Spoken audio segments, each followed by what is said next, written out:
12년 동안 매일 아침 눈을 뜨며 내가 느꼈던 것은 존재의 희미함이었다. 오하이오의 이 평범한 대학 캠퍼스에서 나는 망가진 노트북을 고치고 서버의 먼지를 털어내는 누구도 이름을 궁금해하지 않는 유령 같은 IT 직원 제이슨이었다.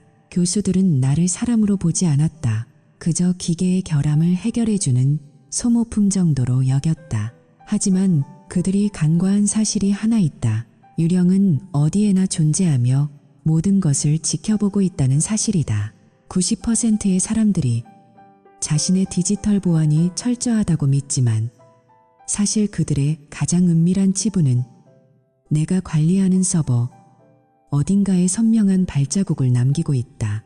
당신의 아내가, 그것도 지적인 문학 교수인 아내가 당신 몰래 18살 제자와 어떤 짓을 벌이고 있는지 단 3분 만에 알게 된다면 당신은 어떤 기분이 들겠는가?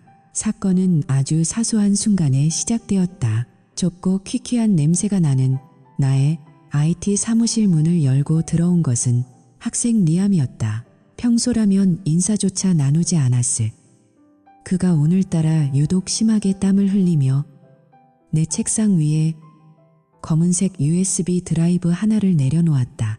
그 작은 물체는 마치 거대한 폭탄처럼 묵직한 소리를 내며 내 평온했던 삶의 표면에 떨어졌다. 이건 정말 구역질 나는 일이지만 리암이 문 밖을 살피며 낮은 목소리로 속삭였다. 제이슨 씨, 당신이 이걸 꼭 보셔야 할 것 같아서요. 리암의 목소리에는 두려움과 동정이 뒤섞여 있었다. 나는 드라이브에 손을 대지 않은 채 물었다. 여기에 뭐가 들어있지? 리암의 목대는 위아래로 크게 꿈틀거렸다. 당신의 아내 나탈리 교수님요. 그녀가 트레버와 함께 있는 걸 제 친구가 사무실 창문을 통해 촬영했어요. 그 순간 얼음물 한 양동이가 내 머리 위로 쏟아지는 것 같았다. 나탈리나와 8년을 함께 산 여자, 저녁 식사 자리에서 나의 문법을 교정해주던 그 우아하고 고결한 문학 교수, 그리고 트레버, 자신의 부를 과시하며 타인의 영역을 무시하기로 유명한 오만한 신입생. 나는 떨리는 마음을 억누르며 무표정한 얼굴로 USB를 연결했다.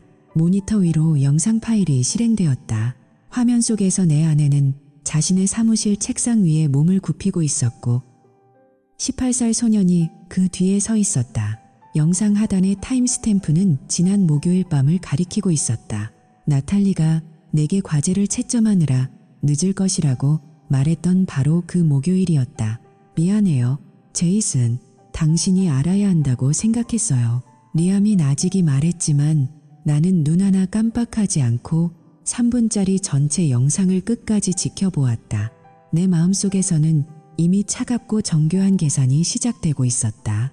분노로 소리를 지르거나 물건을 집어던지는 대신 나는 영상 속의 모든 단서를 인벤토리에 기록하기 시작했다.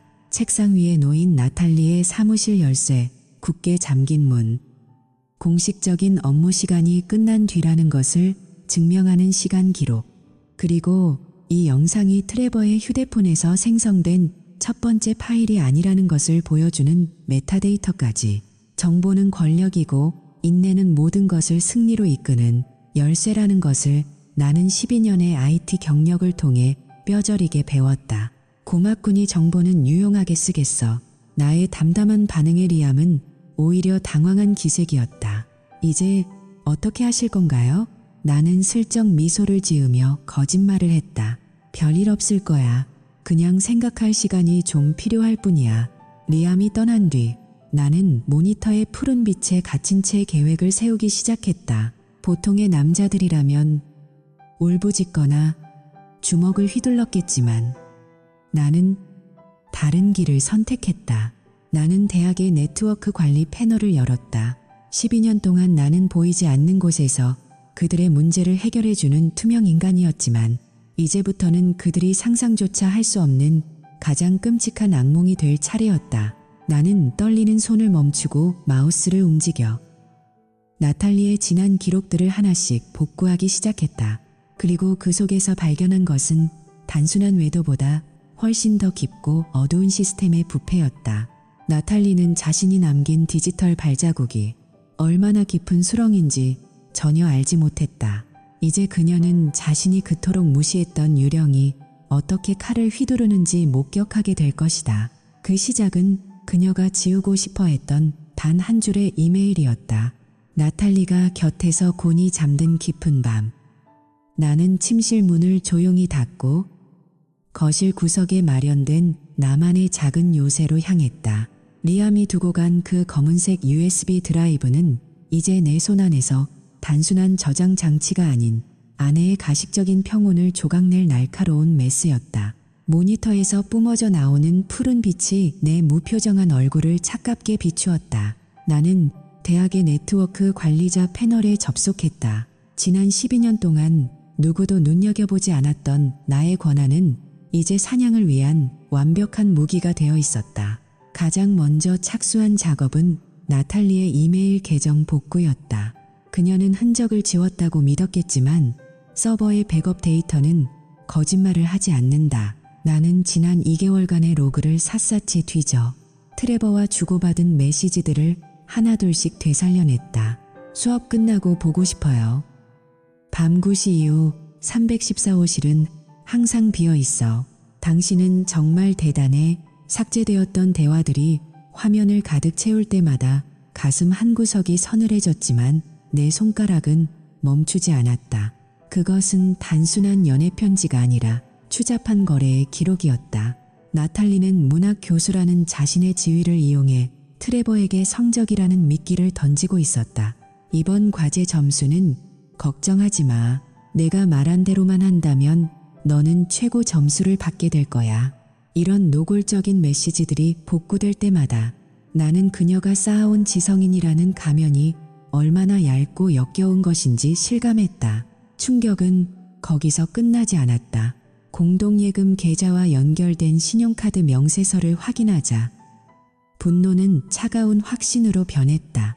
나탈리는 우리 부부의 노후를 위해 모아둔 돈으로 트레버에게 수백 달러짜리 명품 시계를 사주었고 도심의 고급 호텔 식당에서 저녁을 대접했다. 심지어 내가 한 번도 본 적 없는 유명 브랜드의 란제리를 구매한 내역도 있었다. 그녀는 단순히 외도를 저지르는 것을 넘어 우리의 삶을 갉아먹으며 어린 학생의 환심을 사고 있었던 것이다. 이 명세서들은 단순한 숫자가 아니었다. 그것은 나탈리가 나를 얼마나 철저히 기만하고 무시해왔는지를 보여주는 증거였다. 내가 낡은 티셔츠 한 장을 살 때도 가게를 걱정하는 동안 그녀는 내 뒤에서 제자의 손목에 금색 시계를 채워주고 있었다. 나는 다음 날부터 본격적인 정기 점검을 시작했다. 건물 곳곳에 연기 감지기, 강의실 모니터 내부, 심지어 학과장실 주변까지 나는 아무도 눈치채지 못하게 무선 초소형 카메라들을 심어두었다. 표준 보안 업그레이드로 위장된 구매 영수증 덕분에 학교 측에 그 누구도 의심하지 않았다. 보안이 취약한 구역이 발견되어 예산 범위 내에서 장비를 교체했습니다. 내 짤막한 보고서 한 줄에 대학 본부는 고개를 끄덕였다. 이제 대학의 모든 복도와 밀실은 나의 눈 아래 놓였다. 나는 매일 밤 모니터 앞에서 그들의 은밀한 움직임을 관찰했다. 나탈리가 강의실 문을 잠그고 트레버와 나누는 대화, 그들의 손길, 그리고 그 오만한 웃음소리까지 모두 내 하드드라이브에 저장되었다. 카메라를 설치하며 나는 예상치 못한 거대한 배우를 발견했다. 바로 학과장 콜리어였다.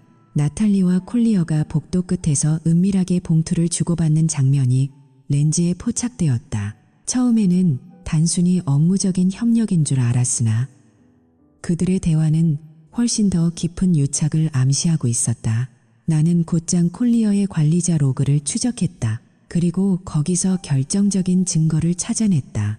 3주 전 콜리어는 자신의 행정 권한을 이용해 트레버의 낙제 점수를 A로 전격 수정했다. 시스템 로그에는 수정 시간과 콜리어의 계정 정보가 고스란히 남아 있었다. 나탈리, 자네가 요청한 대로 그 학생의 기록을 손봐줬네. 알다시피 이건 위험한 일이야. 알고 있어요. 학과장님, 실망시키지 않을게요. 나탈리의 이 짧은 답장은 그녀가 단순히 외도를 즐기는 여자가 아니라 시스템 전체를 오염시키는 암세포였음을 증명했다. 나탈리와 트레버, 그리고 이들을 비호하는 콜리어 학과장까지. 이들은 서로의 욕망과 이익을 위해 뭉친 추악한 카르텔이었다. 나탈리는 콜리어와도 부적절한 메시지를 주고받으며 전문적인 관계 이상의 무언가를 유지하고 있었다. 이번 주말 아내가 집을 비워요. 우리 집에서 이야기를 더 나누죠. 당신의 생각이 궁금해요.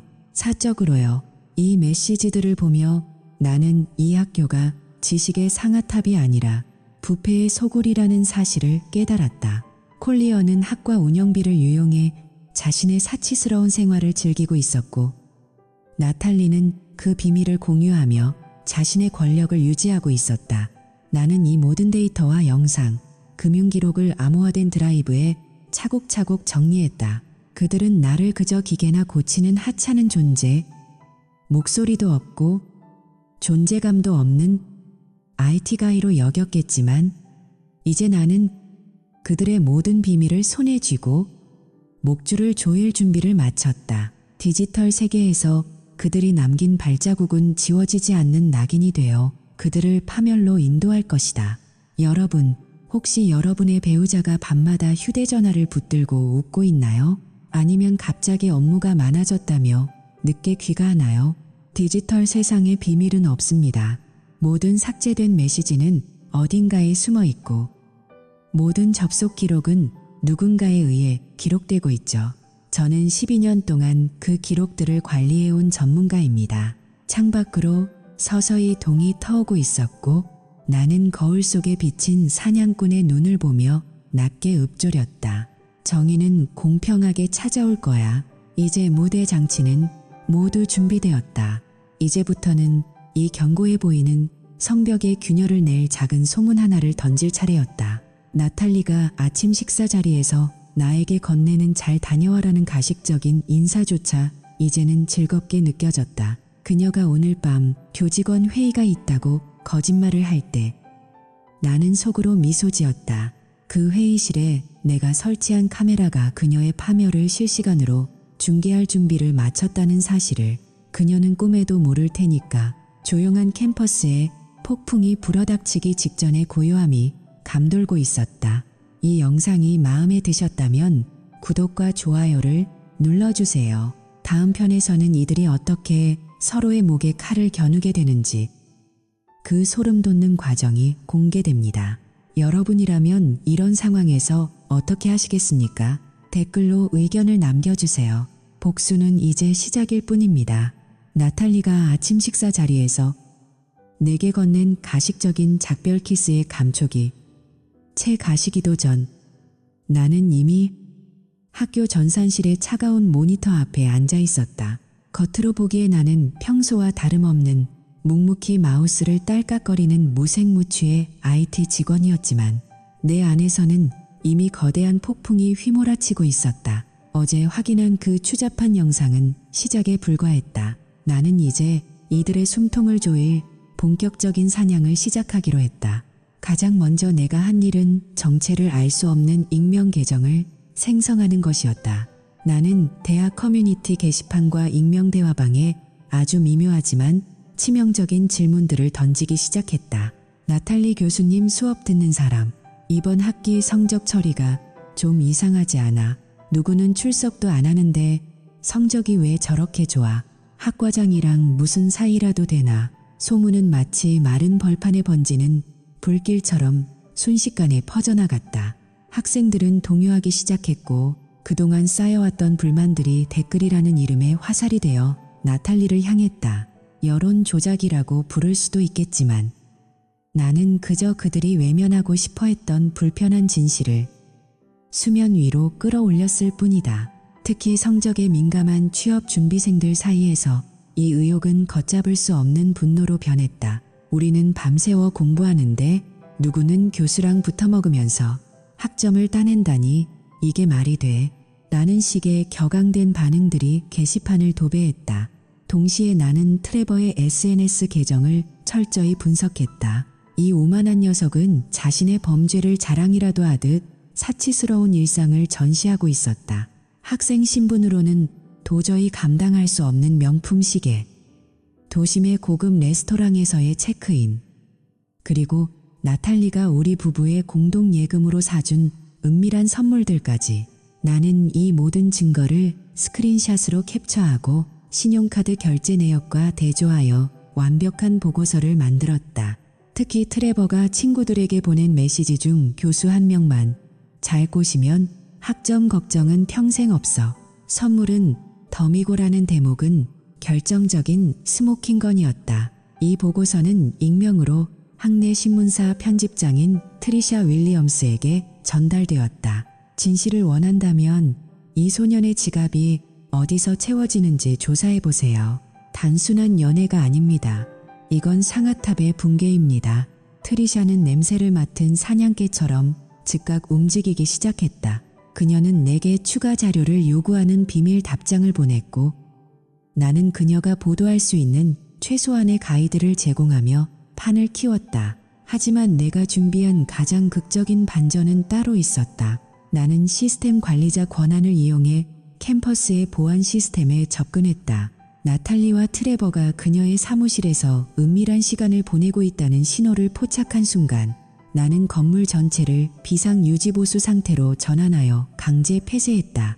모든 전자식 도어락이 잠겼고 내부에서는 열 수 없도록 설정했다. 칠흑 같은 어둠 속에서 오직 서버실에 빨간 불빛만이 깜빡였다. 당황한 두 사람이 갇혀있는 동안 나는 보안 요원들에게 시스템 오류로 인해 314호실 근처에 사람이 갇힌 것 같으니 확인해보라고 무전을 보냈다. 결국 보안 요원들이 문을 열었을 때 그곳에는 옷매무새가 흐트러진 채 공포에 질린 나탈리와 트레버가 서 있었다. 현장에서 적발된 그들의 모습은 보안 카메라에 고스란히 담겼고 내 하드드라이브에 저장되었다. 나탈리는 보안 요원 앞에서 교제를 검토하다가 잠시 쉬던 중이었다는 터무니없는 변명을 늘어놓았지만 이미 카메라 렌즈는 그녀의 거짓말을 낱낱이 기록한 뒤였다. 이 사건 이후 나탈리와 콜리어 학과장은 극도의 불안감에 휩싸였다. 그들은 자신들의 통화 내용이 도청될까 두려워하며 일명 번호표 폰이라 불리는 대포폰을 사용하기 시작했다. 그들은 캠퍼스 근처에 허름한 카페나 지하 주차장에서 은밀히 만나 대책을 논의했다. 하지만 그들은 잊고 있었다. 내가 이 학교의 모든 네트워크와 기기를 관리하는 사람이라는 사실을. 나는 이미 그들이 새로 개통한 기기의 고유 번호를 추적하고 있었고 모든 통화 내용과 메시지는 내 귀에 실시간으로 전달되고 있었다. 누군가 우리를 보고 있어. 콜리어, 제발 방법을 찾아봐. 그 IT 가이가 눈치를 챈 건 아닐까. 나탈리의 비명 섞인 목소리를 들을 때마다 나는 차가운 희열을 느꼈다. 콜리어는 그녀를 달래며 걱정 마. 내가 다 손을 써뒀어. 감사팀도 내 편이야라고 말했지만 그 감사의 칼날을 쥔 건 역시 나라는 사실은 몰랐다. 복수의 활용점정은 콜리어의 비자금 장부였다. 나는 학과 행정 서버의 가장 깊숙한 곳, 일반인은 접근조차 할 수 없는 암호화된 파티션을 뒤져 그가 오랫동안 숨겨온 회계 부정의 증거들을 찾아냈다. 공금 횡령을 통해 마련된 돈이 어떻게 그의 개인 계좌로 흘러갔는지, 그리고 그 돈의 일부가 어떻게 나탈리의 생일 선물과 트레버의 입막음 비용으로 쓰였는지 보여주는 명확한 리스트였다. 심지어 연구비를 세탁해 개인 별장을 구매한 정황까지 포착되었다. 이것은 단순한 외도 스캔들을 넘어선 연방 범죄의 영역이었다. 나는 이 장부의 사본을 여러 곳에 분산 저장하고 결정적인 순간에 터뜨릴 타이머를 설정했다. 나는 이 모든 자료를 한데 모아 압박의 수위를 높여갔다. 그들은 이제 자신들이 판 메이스에서 길을 잃고 헤매고 있었다. 캠퍼스 곳곳에 설치된 나의 눈은 그들의 일거수일투족을 놓치지 않았다. 나탈리는 복도에서 나와 마주칠 때마다 눈을 맞추지 못하고 몸을 떨었다. 평소라면 고압적으로 내 문법을 고쳐주던 그녀였지만 이제는 내가 근처에만 가도 숨을 헐떡였다. 나는 그런 그녀의 어깨를 토닥이며 요즘 일이 많은가 봐. 안색이 안 좋네? 집에서 좀 쉬는 게 어때? 라고 다정하게 물었다. 그 순간 그녀의 눈동자에 스친 극심한 공포. 자신이 지은 죄가 언제든 목을 칠 수 있다는 그 처절한 불안감을 나는 평생 잊지 못할 것이다. 나는 또한 콜리어의 컴퓨터에 미세한 악성 코드를 심어 그가 중요한 보고서를 작성할 때마다 화면이 깨지거나 파일이 사라지게 만들었다. 그는 자신의 결백을 주장할 문서를 준비하려 했지만 기술적인 한계에 부딪혀 정신적으로 무너져 내렸다. 왜 안 되는 거야? 제이슨, 이리 좀 와봐. 그가 절규하며 나를 부를 때마다 나는 천천히 걸어가. 서버가 좀 불안정하네요. 곧 고쳐질 겁니다라고 대답하며 시간을 벌었다. 그가 내 앞에서 발을 동동 구르는 모습은 내가 12년 동안 당해온 무시를 보상받기에 충분했다. 이제 그들이 믿었던 견고한 권력의 상아탑은 무너지기 시작했다. 소문은 확신이 되었고 의혹은 증거가 되었다.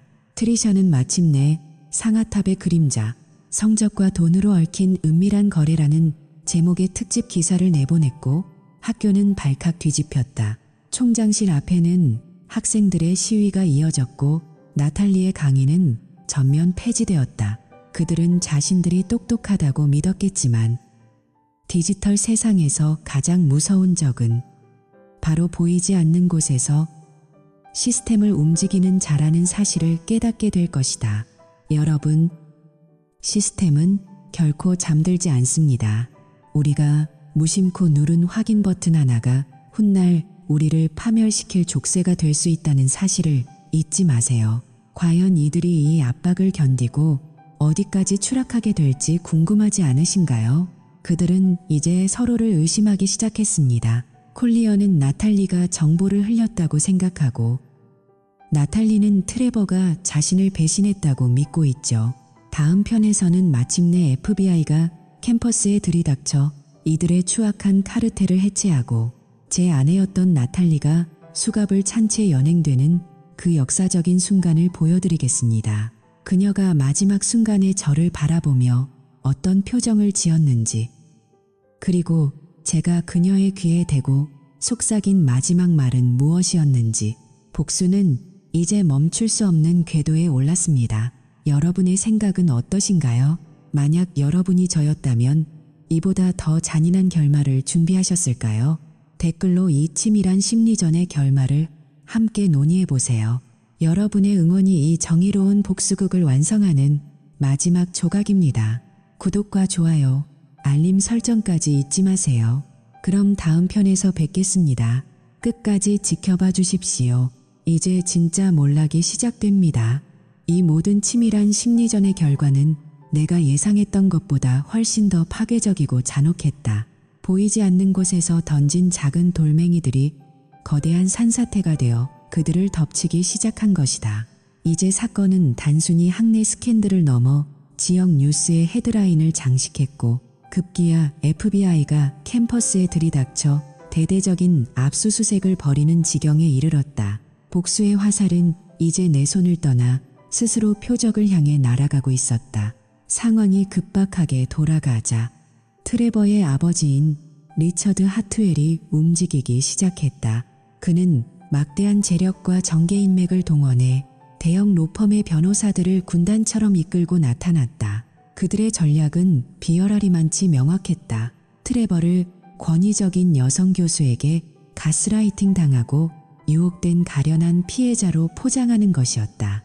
기자회견장에서 그들의 변호사는 나탈리를 사악한 포식자로 묘사하며 모든 책임을 그녀에게 떠넘겼다. 하트웰 씨는 카메라 앞에서 눈물을 훔치며 제 아들은 그저 학문에 열중하던 순진한 청년이었습니다. 그런 아들을 권력을 가진 교수가 자신의 욕망을 채우기 위해 무참히 짓밟았습니다라고 연기했다.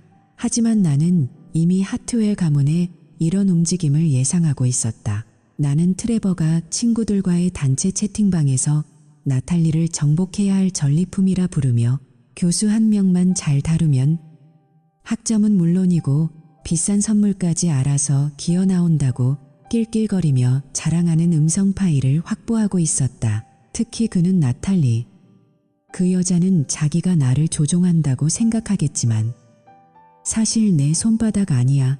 명품 시계 하나만 더 뜯어내고 차버려야지라며 비웃고 있었다.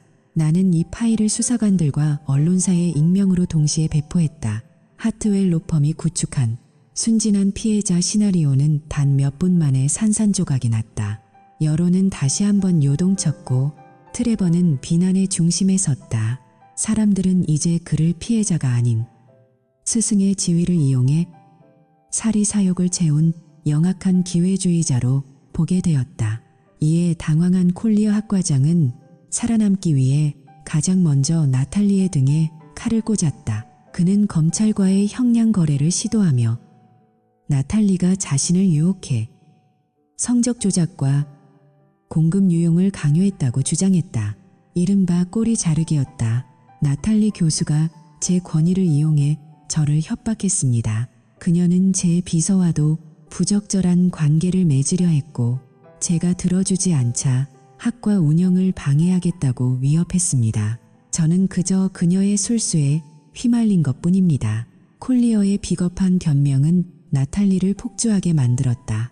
나는 이들이 서로를 물어뜯는 광경을 조용히 지켜보며 불길에 기름을 부었다. 나탈리의 변호사에게는 콜리어가 공금을 횡령해 개인 별장을 샀다는 결정적인 장부와 세탁된 자금 흐름도를 익명으로 배달했다. 반대로 콜리어의 변호사에게는 나탈리가 트레버 외에도 다른 학생들과 주고받은 노골적인 메시지들과 그들의 성적 조작 리스트를 보냈다.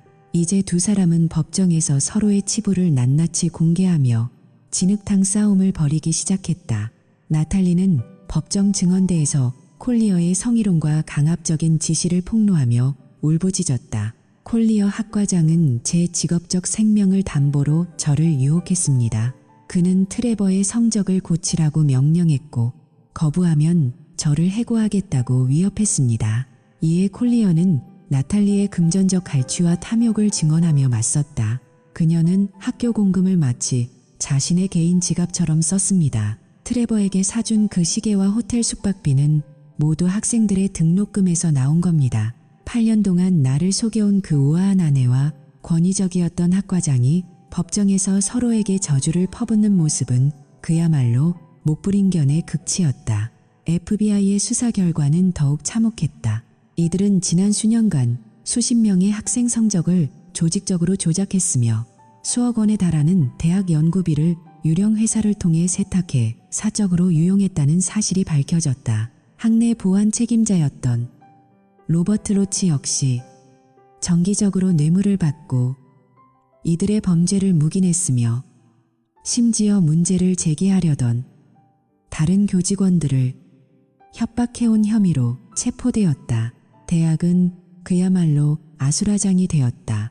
학부모들은 등록금 반환 청구 소송을 제기했고 분노한 학생들은 총장실을 점거하며 전면적인 인적쇄신을 요구했다. 명문사학의 상아탑은 부패의 악취가 진동하는 폐허로 변해버렸다. 마침내 선고의 날이 밝았다.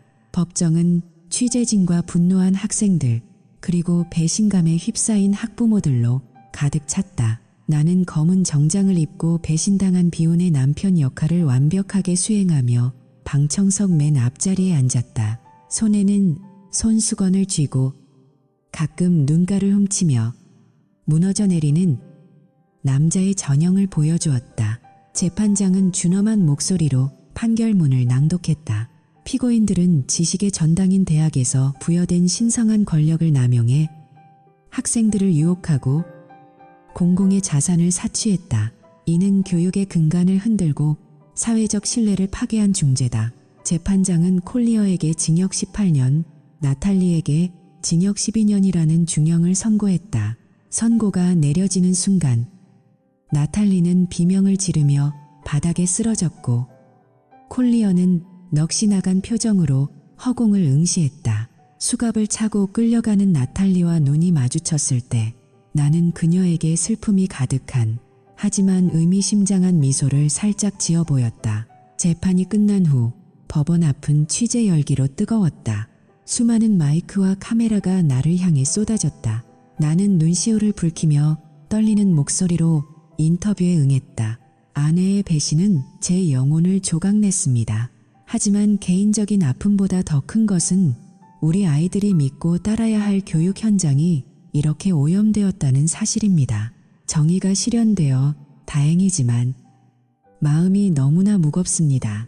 언론은 나를 비극의 주인공이자 시스템을 바로잡은 용기 있는 고발자로 묘사하며 연일 동정 섞인 특집 기사를 쏟아냈다. SNS에서는 저를 응원하는 해시태그가 퍼졌고 저는 졸지의 시민 영웅이 되었다. 그들은 내가 이 모든 시나리오를 쓰고 카메라를 설치하고 정보를 흘린 설계자라는 사실을 꿈에도 몰랐다. 나탈리는 교도소로 이송되기 전 변호사를 통해 나를 한 번만 만나게 해달라고 매일같이 애원했다. 그녀는 여전히 내가 자신을 가엾게 여겨 구원해줄 유일한 동아줄이라고 믿고 있었다. 제이슨, 당신만은 내 진심을 알잖아. 내가 왜 그랬는지 설명하게 해줘. 그녀의 편지는 눈물로 얼룩져 있었지만 나는 그 모든 요청을 차갑게 무시했다. 사냥이 끝난 뒤 포식자가 숨이 끊어져가는 먹잇감과 구차한 대화를 나눌 이유는 없으니까요. 나는 그들의 몰락이라는 마지막 도미노가 요란한 소리를 내며 쓰러지는 것을 지켜보며 비로소 12년의 인내를 보상받는 기분을 느꼈다. 여러분, 권력은 달콤하지만 그 대가는 혹독합니다. 특히 그 권력이 타인의 희생과 기만 위에 세워진 것이라면 더욱 그렇죠. 나탈리와 콜리어는 자신들이 세상의 주인공이자 포식자라고 믿었지만 결국 그들은 제가 만든 정교한 디지털 함정 속에서 춤을 추던 인형들에 불과했습니다. 만약 여러분의 주변에 너무나 평범해서 투명인간처럼 느껴지는 사람이 있다면 조심하세요. 그 사람이 여러분의 모든 비밀을 서버 뒤에서 지켜보고 있을지도 모르니까요. 이제 이 연극의 막을 내릴 마지막 장면이 남았습니다. 그것은 바로 수감된 나탈리를 찾아가 그녀의 귀에 진실을 속삭이는 일입니다. 그녀가 가장 절망에 빠진 순간 자신이 누구에게 파멸당했는지 깨닫게 될 때의 그 표정. 상상만 해도 전율이 느껴지지 않으신가요? 12년 동안 무시당했던 IT 가이가 어떻게 당신의 인생을 완벽하게 삭제했는지 알려줄 때 그녀의 세계는 다시 한번 무너질 것입니다. 복수는 차갑게 식혀서 먹을 때 가장 맛있는 법입니다. 저는 이제 그 차가운 만찬에 마지막 한 입을 즐기러 가려 합니다. 여러분도 이 정의로운 복수의 마무리를 끝까지 지켜봐 주시겠습니까? 이 치밀한 계획의 마지막 단추가 채워지는 순간 여러분은 진정한 카타르시스를 느끼게 될 것입니다. 여러분이라면 이런 상황에서 어떤 말을 남기시겠습니까? 다음 편에서 공개될 면회실의 진실, 그리고 제이슨의 최종 승리 선언을 놓치지 마세요. 이 영상이 흥미로우셨다면 구독과 좋아요, 그리고 알림 설정을 눌러주세요. 여러분의 응원이 다음 복수극을 준비하는 저에게 가장 큰 힘이 됩니다. 지금 바로 댓글로 여러분의 결말 예측을 남겨주세요. 마지막 편에서 뵙겠습니다. 이제 진짜 엔딩이 시작됩니다. 카운티 교도소의 면회실은 소독약 냄새와 절망이 뒤섞인 기묘한 공기가 흐르고 있었다. 투명한 아크릴 판 너머로 마주한 나탈리는 내가 알던 고결한 문학 교수의 모습이 아니었다. 주황색 죄수복을 입은 그녀는 2달 사이 10년은 늙어 보였고 윤기 나던 머리카락은 푸석하게 죽어 있었다. 그녀는 나를 보자마자 마치 유일한 구원자를 만난 듯 떨리는 손으로 아크릴 판을 짚었다. 제이슨, 와줄 줄 알았어. 제발 나 좀 도와줘. 누군가 우리를 함정에 빠뜨린 게 분명해. 우리 사생활을 속속들이 아는 누군가가 모든 증거를 조작하고 폭로한 거라고. 그녀의 목소리는 절박함으로 갈라져 있었다. 나는 잠시 세상에서 가장 슬픈 표정을 지으며 고개를 끄덕였다. 알아, 나탈리. 정말 끔찍한 일이지. 당신 인생이 이렇게 한순간에 무너지는 걸 보는 게 나도 너무 고통스러워. 내 동정 어린 말투에 그녀는 안도한 듯 눈물을 쏟아내기 시작했다. 그녀는 콜리어와의 관계가 얼마나 강압적이었는지, 트레버가 어떻게 자신을 유혹했는지 구차한 변명을 늘어놓았다. 그녀는 여전히 자신이 피해자라고 믿고 싶어 했다. 나는 그녀의 고백을 끝까지 경청하며 마지막 조각을 완성할 타이밍을 기다렸다. 그런데 나탈리, 당신들의 그 비밀 대화들이 정말 비밀이었다고 생각했어. 내 목소리에서 온기가 순식간에 사라지자 그녀가 울음을 멈추고 나를 쳐다보았다. 나는 서서히 가면을 벗고 차가운 미소를 지었다. 그거 알아?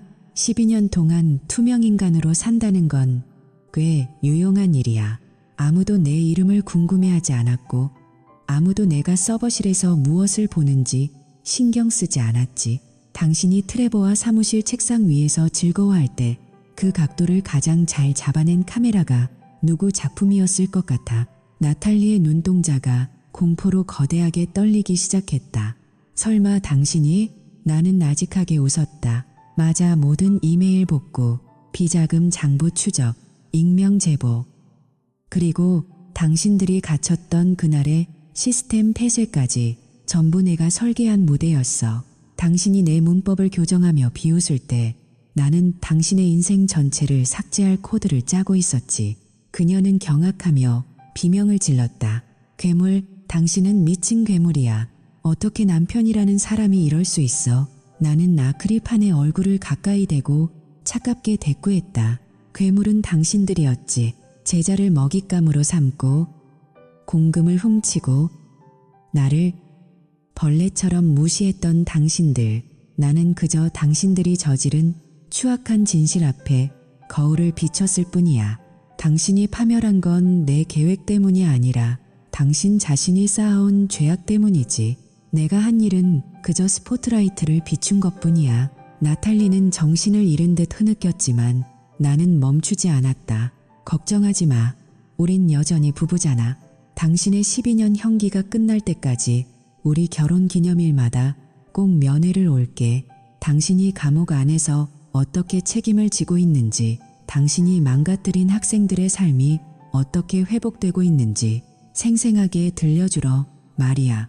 당신이 가장 비참해지는 순간마다 내 얼굴을 보게 될 거야. 그것은 축복보다 잔인한 약속이었다. 교도관의 손에 이끌려 나가는 그녀의 뒷모습을 보며 나는 비로소 완벽한 정의의 마침표를 찍었다. 텅 빈 집으로 돌아온 나는 창밖의 캠퍼스를 내다보았다. 이제 더 이상 모욕당한 남편 제이슨은 없었다. 나는 부서진 조각들을 모아 나만의 방식으로 스스로를 재건한 승리자였다. 여러분, 기억하세요. 가장 위험한 사람은 잃을 게 없는 사람이 아니라 보이지 않는 곳에서 침묵하며 모든 것을 기록하고 있는 사람입니다. 무시당하던 존재가 휘두르는 칼날이 가장 날카로운 법이죠. 12년의 인내가 만든 이 복수극의 끝에서 저는 비로소 진정한 자유를 얻었습니다. 이 이야기가 소름 돋으셨다면 구독과 좋아요를 눌러주세요. 여러분의 주변에는 정말 믿을 수 있는 사람뿐인가요? 지금 이 순간에도 누군가 당신의 디지털 발자국을 추적하고 있을지 모릅니다. 투명인간의 미소는 어둠 속에서 더 밝게 빛나는 법이니까요. 지금까지 제이슨의 정의로운 복수극이었습니다. 여러분의 생각은 어떠신지 댓글로 남겨주세요. 저는 이제 새로운 삶을 향해 걸어갑니다. 감사합니다.